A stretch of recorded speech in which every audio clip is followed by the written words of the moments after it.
Bonjour les troisièmes, on va donc terminer aujourd'hui le thème 10 sur les statistiques, en complétant la page 37 de votre livret. Alors, il n'y a pas beaucoup de suspense puisque vous avez le livret sous les yeux, mais sur ce triangle que vous voyez à l'écran, est-ce que vous vous souvenez comment s'appelle cette droite qui est tracée en rouge, qui passe par un sommet du triangle, et qui partage le segment opposé en deux parties de même longueur, autrement dit qui passe par son milieu. Alors c'est pas la médiatrice, mais ça commence un petit peu pareil, ça s'appelle la médiane. Donc la médiane dans un triangle, c'est une droite qui passe par un sommet du triangle, et qui fait quoi? Qui coupe le côté opposé en deux parties égales, qui passe donc par le milieu. Alors, quel est le rapport avec la médiane qu'on va voir aujourd'hui? Donc si on veut le dire un petit peu rapidement, dans une série statistique, la médiane, c'est aussi la valeur qui partage cette série en deux. On pourrait presque dire qui est au milieu. La définition est un petit peu plus complexe, donc vous allez la noter. La médiane est une valeur telle qu'il y a au moins la moitié des valeurs inférieures ou égales à cette valeur, et au moins la moitié supérieure ou égale à cette valeur. Alors pourquoi la définition est aussi compliquée alors qu'il suffirait de dire c'est la valeur qui est placée au milieu? C'est puisque dans une série statistique, il peut y avoir plein de valeurs égales. Dans ces cas-là, il faut faire attention au fait qu'il y ait bien au moins la moitié qui soit inférieure et au moins la moitié qui soit supérieure. De manière générale, si vous retenez que c'est la valeur qui est au milieu, entre guillemets, ça suffira pour que vous puissiez comprendre comment faire les exercices. Avant qu'on passe aux exemples, on va distinguer deux cas. Soit l'effectif total est impair, soit l'effectif total est pair. Donc si l'effectif total est impair, c'est le cas le plus facile. La médiane, c'est la valeur centrale de la série. Bien sûr, quand les valeurs sont rangées dans l'ordre croissant. C'est précisé ici, dans une série ordonnée dans l'ordre croissant, c'est-à-dire de la plus petite à la plus grande valeur. Et si l'effectif total est pair, alors on va faire deux groupes de même effectif, et on n'aura pas de valeur centrale. Alors dans ce cas-là, on a l'habitude de prendre la moyenne des deux valeurs centrales.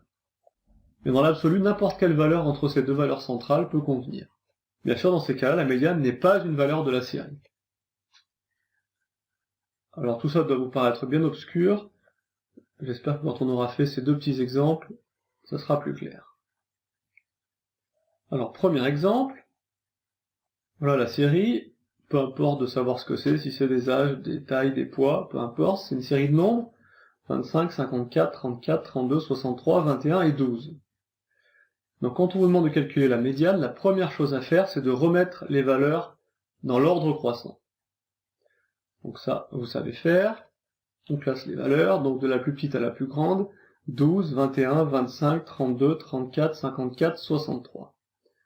La deuxième chose à faire, c'est de compter combien il y en a de valeurs. On en a ici 7. Donc si je partage ça en deux groupes, je vais faire deux groupes de 3, 2 fois 3, 6, et il me restera une valeur au milieu. Je peux illustrer ça de la façon suivante. Je vais souligner 3 valeurs au début, et puis 3 valeurs à la fin. Pourquoi est-ce que j'ai choisi 3 valeurs? Eh bien tout simplement parce que j'avais 7 valeurs au total, et je peux faire deux groupes de 3, et il me reste au milieu une valeur. C'est celle-là la valeur centrale, donc c'est celle-là la médiane. Je vous laisse la repasser en couleur pour bien l'identifier. Donc si on récapitule, on classe les valeurs de la plus petite à la plus grande, on compte combien il y a de valeurs, et on cherche celle qui est placée au milieu. Donc là ça tombe bien, parce qu'on avait 7 valeurs, on a pu faire deux groupes, et là on est resté une toute seule au milieu. Donc c'est celle-là la médiane. Donc dans un exercice où on vous demande la médiane, j'attends de vous que vous fassiez ces étapes. Je classe d'abord les valeurs dans l'ordre croissant, c'est souvent une étape qu'on oublie. Ensuite j'indique combien il y a de valeurs en tout, donc ici il y a 7 valeurs. J'indique ensuite la position de la médiane, donc là c'est la 4e valeur. Et puis seulement quand tout cela est fait, alors je peux indiquer quelle est la médiane. Donc la médiane ici est 32. Donc ça peut paraître très lourd de donner comme ça toutes ces informations, combien il y a de valeurs, quelle est la position de la médiane, avant de dire tout simplement que la médiane est 32. On aura envie de dire, je les mets dans l'ordre, et puis voilà, c'est celle du milieu, la médiane c'est 32, c'est pas la peine de donner tout ça. Mais par expérience, vous ferez beaucoup moins d'erreurs si vous systématiquement vous donnez le nombre de valeurs et la position avant de la donner, la médiane. Le premier cas, donc, c'est un cas où le nombre de valeurs était un nombre impair. Donc on l'avait dit en introduction, Si l'effectif total est impair, la médiane est la valeur centrale de la série. Effectivement, c'est la valeur qui est au centre. Quand elles sont rangées, je le répète encore une fois. Donc deuxième exemple, évidemment, avec un nombre de valeurs paires.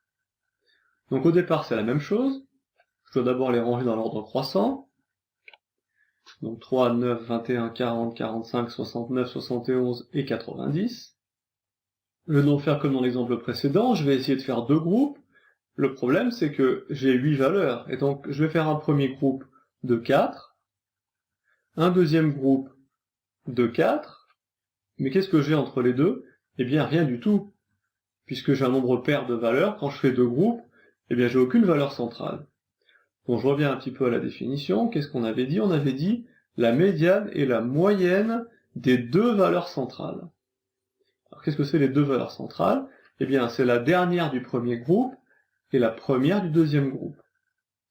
Donc je vais écrire comme tout à l'heure le nombre de valeurs, il y a 8 valeurs, donc la médiane, je vais pas dire la médiane est la quatrième ou la cinquième, non, la médiane est la moyenne de la quatrième et de la cinquième valeur. Donc je répète, on a fait deux groupes, il n'y avait pas de valeur centrale, donc on prend la dernière du premier groupe, la première du deuxième groupe, et on fait la moyenne de ces deux valeurs. Donc comment on fait la moyenne des deux? C'est facile, on fait 40 plus 45 divisé par 2. Et on trouve 42,5. La médiane est donc 42,5. Alors, on l'avait dit ça aussi, au départ, la médiane n'est pas une valeur de la série. Effectivement, dans ma série de départ, je n'avais pas le 42,5. Je l'ai inventé entre guillemets parce qu'il était situé entre 40 et 45. Voilà, donc là on fait un petit point. Si le nombre de valeurs est impair, on a la médiane qui est une valeur de la série, c'est la valeur centrale, et si le nombre de valeurs est pair, alors c'est à nous de faire la moyenne des deux valeurs centrales. On va maintenant s'intéresser au cas où on vous demande de calculer une médiane, mais on ne vous donne pas la liste, comme ça, des valeurs, mais on vous donne un tableau. Alors je reprends une dernière fois mon exemple, avec vos notes au brevet blanc. Donc vous avez un peu de place en dessous, vous, sur la page 37 toujours, donc il va falloir que vous construisiez le tableau, que tout ce qui est écrit ici à l'écran, vous le recopiez sur votre cahier. Exemple de calcul de la médiane avec un tableau. Donc vous allez refaire ce petit tableau, en écrivant pas trop gros pour que les notes puissent rentrer de 0 à 20, et puis on va s'intéresser à trouver la médiane. Alors certains élèves, les années précédentes, avaient besoin systématiquement de réécrire toutes les valeurs pour pouvoir déterminer la médiane. Alors ça peut être une solution, bon quand il y a 44 valeurs ça commence à être long, mais s'il y a 100, 1000 ou 10 000 valeurs, vous n'aurez pas le temps de le faire le jour d'un examen ou le jour d'un contrôle. Donc il faut être capable de le faire avec un tableau, et sans écrire toute la liste. Je vais quand même vous expliquer la méthode en écrivant toutes les notes comme on l'a fait pour la moyenne pondérée dans la dernière vidéo. Donc si j'écris toutes les notes, on l'a fait tout à l'heure, ça revient à écrire 1, et puis 2, 2 parce qu'il y a deux élèves qui ont eu 2, et puis 3, 3, 3, 3, 3 parce qu'il y en a 5, et puis 4, 4, 4 parce qu'il y en a 3, etc., etc., etc. J'écris toutes les notes. Donc je veux la médiane. La médiane, j'ai 44 valeurs, c'est un nombre pair. Quand je vais faire deux groupes, ça va faire deux groupes de 22 éléments, entre guillemets. 22 et 22, ça fait bien 44. Donc la médiane, elle va être située entre la 22e, qui sera la dernière du premier groupe, et la 23e, qui sera la première du deuxième groupe. Donc il faudrait que je trouve où est la 22e et où est la 23e. Alors je pourrais compter comme ça. 1, 2, 3, 4, 5, 6, 7, 8, 9, 10, etc., etc., pour savoir où est la 22e. Je vais m'intéresser à la position du dernier nombre dans chaque colonne. Qu'est-ce que je veux dire par là? Le 2 qui est ici. Donc c'est le dernier nombre de la deuxième colonne. C'est la combientième valeur? Le compte c'est 1, 2, 3. C'est la troisième valeur. Ok. Maintenant le dernier 3 de la colonne ici. J'en étais à la troisième, donc quatrième, cinquième, sixième, septième, c'est la huitième valeur. Maintenant le 4 qui est ici. Donc je continue, j'en étais à 8, 9e, 10e, c'est la 11e valeur. Ok, 12, 13, j'ai ici la 14e valeur. Je pense que j'en ai fait assez pour que vous compreniez où je veux en venir. Vous voyez, dans le tableau, j'ai caché une dernière ligne ici, qu'on a remplie déjà, qui était la ligne avec les effectifs cumulés croissants. Et regardez bien ce qu'il apparaît comme effectifs cumulés croissants. Donc 1, 3, 8, 11, 14, etc. Qu'est-ce que vous remarquez? Eh bien, vous remarquez que le nombre qui est indiqué dans la ligne des effectifs cumulés croissants, 3, 8, 11, il correspond à la position de la dernière valeur de la colonne en question. Donc, effectif cumulé croissant, si j'ai 3, ça veut dire que la dernière valeur de la colonne, eh bien, c'est la troisième valeur. Effectif cumulé croissant 8, qu'est-ce que ça veut dire? Ça veut dire que la huitième valeur de la série, c'est un 3. Puisque je suis dans la colonne des élèves qui ont eu 3 sur 20. Qu'est-ce que veut dire le 11? Il veut dire que la 11e valeur de la série, c'est un 4. Vous voyez l'intérêt d'avoir construit le tableau des effectifs cumulés croissants? Il est très utile pour pouvoir déterminer la médiane. Pourquoi? Parce que maintenant que j'ai les effectifs cumulés croissants, je cherche la 22e et la 23e valeur. Eh bien, j'ai simplement regardé, je vois ici 23. Donc 23, ça veut dire que la dernière valeur ici, le 9 qui est ici, là, correspond à la 23e valeur de la série. Du coup, quelle est la 22e? Eh bien, c'est celle qui est juste avant. Donc, c'est aussi un 9. Donc, la 22e valeur, c'est un 9, et la 23e valeur, c'est un 9 aussi. Je peux le trouver quasiment instantanément si j'ai la ligne des effectifs cumulés croissants. Si vous vous demandez par exemple quelle est la 29e valeur, vous regardez ici, la 29e valeur, c'est 11. Je vais maintenant cacher la liste, puisque si j'ai la liste complète des notes ou des valeurs, les effectifs cumulés croissants ne servent à rien. Donc je vais cacher, et puis vous montrer qu'on peut trouver comme ça, juste avec les effectifs cumulés croissants, la position de n'importe quelle valeur. Admettons par exemple que je veuille savoir, dans cette liste de notes, quelle est la 17e valeur. Eh bien, comment on va faire? On va dire, je regarde les effectifs cumulés croissants, la 18e valeur, c'est un 6. Mais la 14e valeur, c'est un 5. Donc la 17e valeur, eh bien, c'est aussi un 6. En fait, la 15e valeur, la 16e, la 17e et la 18e, qui est la dernière, ici, toutes ces valeurs sont des 6. Si on vous demande maintenant quelle est la 40e valeur, je regarde à nouveau les effectifs cumulés croissants, et je vois ici 41. Qu'est-ce que ça veut dire? Ça veut dire que la 41e valeur, c'est un 18. Et la 40e alors? Eh bien, c'est un 18. La 39e, la 38e, toutes ces valeurs, ce sont des 18. Et la 37e, par contre, c'est un 17. J'insiste peut-être un petit peu lourdement, mais c'est le point, je pense, le plus difficile de ce chapitre. Être capable de déterminer la médiane avec un tableau où on a les effectifs, ou alors avec un diagramme. Vous verrez ça dans votre livret d'exercice. Donc un dernier exemple qu'on pourrait faire, ce serait par exemple, est-ce que vous serez capable de me dire quelle est la 27e valeur?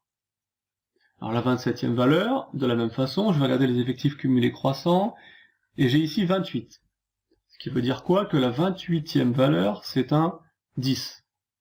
La 27e aussi, la 26e aussi, je m'arrête quand? Eh bien je m'arrête à la 23e, puisque la 23e, ce sera un 9. Donc de la 24e jusqu'à la 28e valeur, ce sont des 10.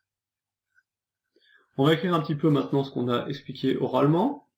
Alors, grâce aux effectifs cumulés croissants, on peut déterminer la position et la valeur de la médiane dans un tableau. Ici, il y a 44 valeurs, la médiane est donc entre la 22e et la 23e valeur.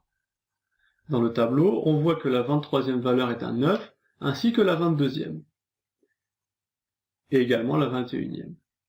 La médiane est donc comprise entre 9 et 9, si je puis dire, c'est donc 9. On vous demande souvent dans les exercices, au brevet, même si vous ne le passerez pas, interprétez votre résultat. Qu'est-ce que ça veut dire que la médiane c'est 9? Eh bien, ça veut simplement dire qu'il y a autant d'élèves qui ont eu des notes inférieures à 9 que d'élèves qui ont eu des notes supérieures à 9. Alors, la médiane ici est proche de la moyenne. Vous vous rappelez, on avait trouvé une moyenne de mémoire environ égale à 9,3 ou 9,7. Ici, on trouve une médiane de 9. La médiane et la moyenne sont proches, mais ne les confondez pas. Elles peuvent être très différentes dans certaines séries statistiques. Hein.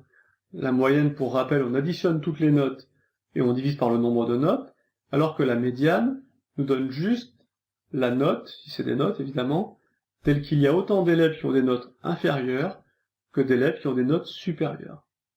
Nous en avons terminé avec le thème 10. N'hésitez pas à voir et à revoir les 3 dernières vidéos si vous en avez besoin pour pouvoir faire les exercices dans votre livret. L'exercice qui commence à la page 39. Donner quelques indications pour ces exercices. Donc la page 39, vous avez à calculer des moyennes. À la page 41, vous aurez à calculer des médianes et des étendues. Et puis pour les plus courageux ou les plus amateurs de mathématiques, vous pouvez même vous intéresser à la page 43, qui regroupe toutes ces caractéristiques statistiques. Alors je reviens à la page 39. Par exemple, cet exercice. La question est la suivante. Un restaurant a relevé tous les montants payés par les clients lors d'un service. Calculer le montant moyen d'un repas en euros lors de ce service. Alors qu'est-ce que c'est que cette histoire? On nous demande de calculer une moyenne et on me donne simplement un graphique, un diagramme en bâton. L'exercice n'est pas si difficile que ça. Il suffit de se rappeler que j'ai ici en ordonnée l'effectif, c'est-à-dire le nombre de repas. Exemple, qu'est-ce qu'elle veut dire cette colonne? Elle veut dire qu'il y a, on est entre 2 et 4, donc 3. Il y a 3 repas qui ont coûté 10 euros. Qu'il y a, par exemple ici, je regarde ici, 17 repas qui ont coûté 12 euros. Il y a ensuite 22 repas qui ont coûté 15 euros, etc. Donc comment vous allez faire la moyenne avec ce type de diagramme? Eh bien vous allez simplement faire 10 fois 3, plus 12 fois 17, plus 15 fois 22, plus 20 fois 13, etc., etc. Une fois que vous aurez fait ce calcul, vous allez diviser par l'effectif total, c'est-à-dire le nombre total de repas. Les exercices 8 et 9 vous amèneront à résoudre des équations, donc vous pouvez évidemment les laisser de côté pour l'instant. On pourra y revenir quand on aura vu les équations en cours. L'exercice 12 est un exercice d'application classique de ce qu'on vient de voir à la page 37, où on vous demande de calculer la médiane d'une série statistique, et cette série est présentée dans un tableau. Donc une petite indication si vous voulez. On va faire comme on a fait dans la leçon avec les notes du brevet blanc. On doit d'abord se poser la question, quel est l'effectif total? Donc il suffit de faire le total de tous les effectifs ici. On trouve 80 valeurs. Alors 80 valeurs, de la même façon, on va faire deux groupes de 40. Et où sera la médiane? Elle sera entre la 40e et la 41e valeur. Vous pouvez très bien construire une ligne de tableau supplémentaire ici, avec les effectifs cumulés croissants. Pourquoi? Eh bien pour savoir où est la 40e et où est la 41e valeur. Je vous dis à bientôt et bon courage pour ces exercices.